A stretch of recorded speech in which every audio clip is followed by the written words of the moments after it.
G'day folks, and welcome to the channel, or welcome back to the channel if you're a subscriber or just someone who enjoys what I do.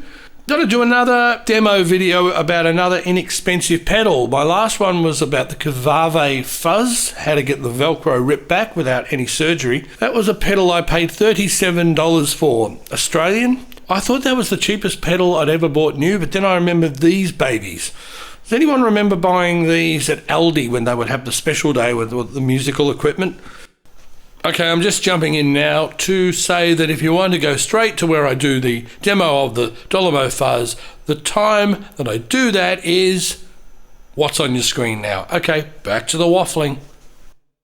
I bought these 10 years ago, and I remember they cost $35 at the time. I only got the three. I got the distortion, the overdrive, and the chorus. There was a metal one. I think there was a delay, maybe a flanger. Very underwhelming pedals. They're not terrible, but just didn't hit the mark. But they were a bit of fun back in the day. And I'd love some comments in the comments section if you bought some of these pedals and what you thought of them. And maybe we could do a special on these one day. Anyway, I thought, yeah, $35 was the cheapest I'd ever paid for a guitar pedal. Well, I'd heard this Dolamo on a couple of videos and thought it sounded pretty good. So I tap on the computer, looked them up. $32, including postage in Australia. So I don't know what that is overseas. It would be probably less than 20 bucks, I'd say. Look at the box there, open it up. Oh, I love that. Let's rock, indeed. Now, this would have to be the orangest orange pedals. I own quite a few orange pedals. This one is like serious council worker high vis. If you wore a jacket in this colour, you would never get hit by a car ever. Like the size of it. It's bigger than a micro pedal, but it's not as big as like a Boss. It's this neat little shape and dimension, and it's a hard aluminium case. Pretty good. You can't put a battery in it, but it is bright. There's no doubt about it. Now, I'm going to say in advance, this is going to be the quickest, simplest demo video I'll ever do, because I'm only going to play one setting for the whole video. Basically, I plugged it in, I put the fuzz on full, or maybe 9 out of 10, 8 out of 10 when I first got it. Tone, I think I had it on 12 o'clock, maybe just under 12. I plugged it in and I loved it straight away. Later did some tweaking with it and just found that the first setting worked fine. So I'm going to give you an example, play some sort of 60s inspired riffs, see what you think.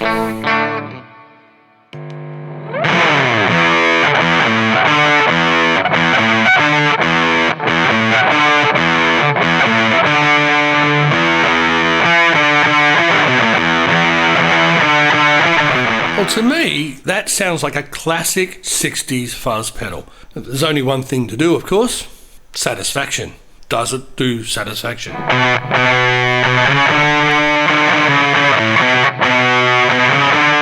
Yep, certainly does.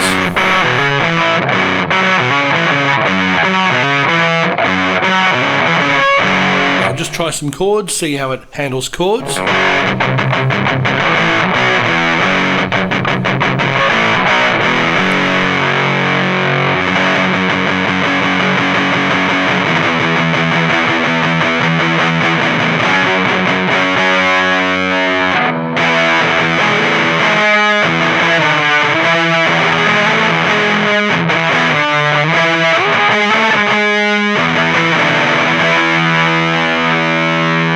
Yardbirds.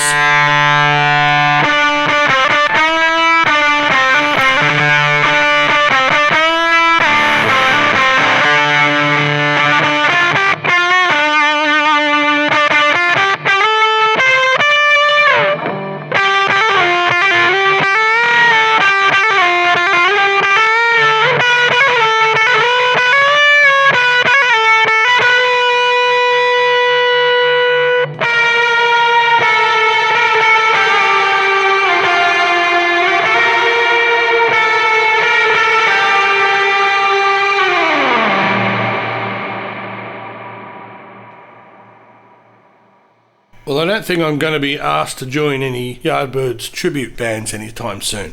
But that gives you a good idea overall that this is your classic 60s fuzz. I love it. As I say, I'm not going to bother even trying any other settings. If you have that fuzz on at 12 o'clock or full or 3 o'clock, it's almost identical sound. It doesn't really do much.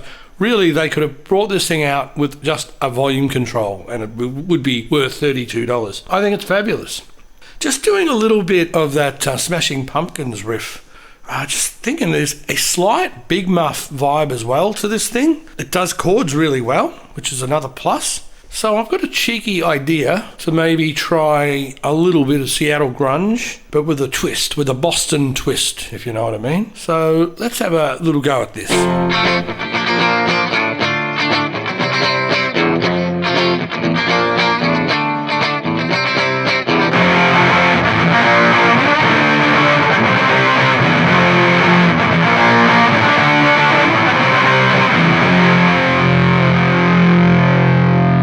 Okay, that's of course More Than a Feeling by Boston, done in the style of Smells Like Teen Spirit. I call it Smells Like More Than a Feeling. I know any Australian viewers would also recognise those identical chords as being Holy Grail by Harness and Collectors.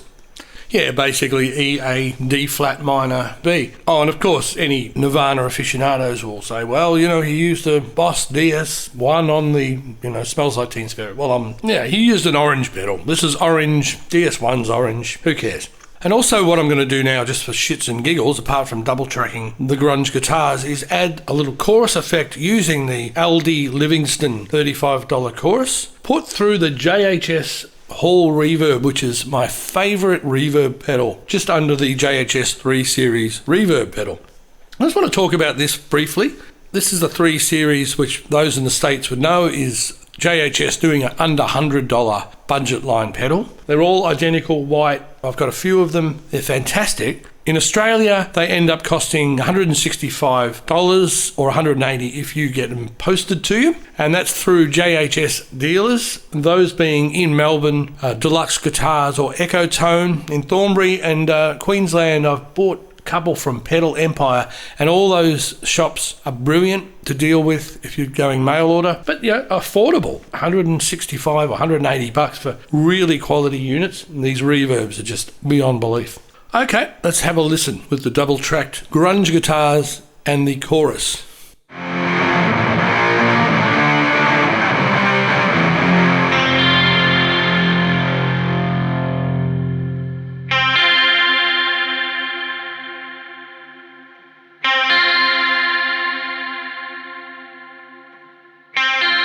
That's not bad, not a bad chorus sound for this tune because it's got that wonkiness, but it's not a very sweet chorus, doesn't have a great sweep.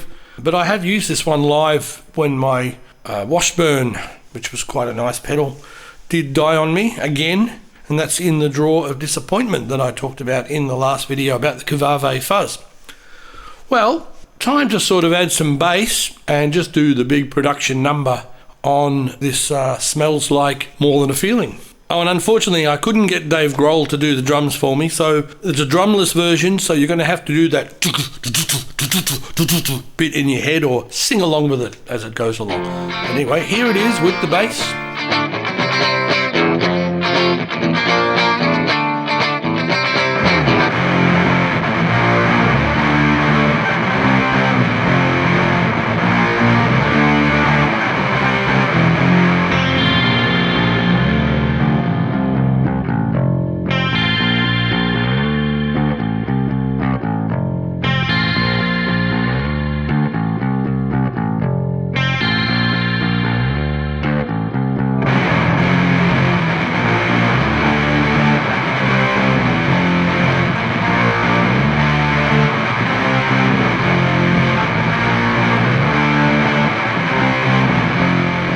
So there you go, a $32 fuzz pedal with one setting through the entire video, doing everything from the riff to satisfaction to a bit of Seattle grunge.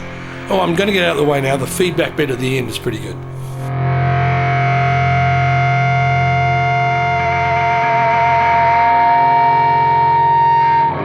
So yeah, as you can hear it's kind of fun sounding, big sounding, but it doesn't have that big muff sort of expansiveness to it, or even, you know, for that matter, the DS1 distortion. Yeah, the tone control really doesn't do anything much either, which is why I just didn't bother even showing you other settings, because if that interests you, what you heard there, then that's what this pedal's good for.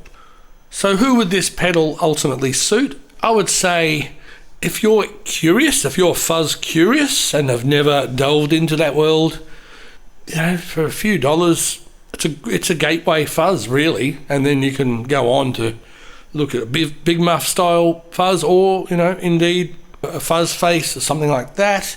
You know, you might be in a cover band that does 60s nights, or rather than used to use a distortion to do the riff to satisfaction or a Yardbirds tune, use this and sound a little bit more authentic. Or you might have written a song that has room for that kind of 60s fuzz riff to be put in there. It's good for that. It's just a fun, cheap pedal. Not great, but not bad at all. In fact, I think it's a lot more usable than the Cavave in terms of it's pretty even. You know, it's not overly bassy or anything like that. There's not much more I can say about it. I think you've heard enough to make your own mind up, but I'd recommend it if you just want a cheap and cheerful fuzz pedal. So keep well, and I will see you very soon.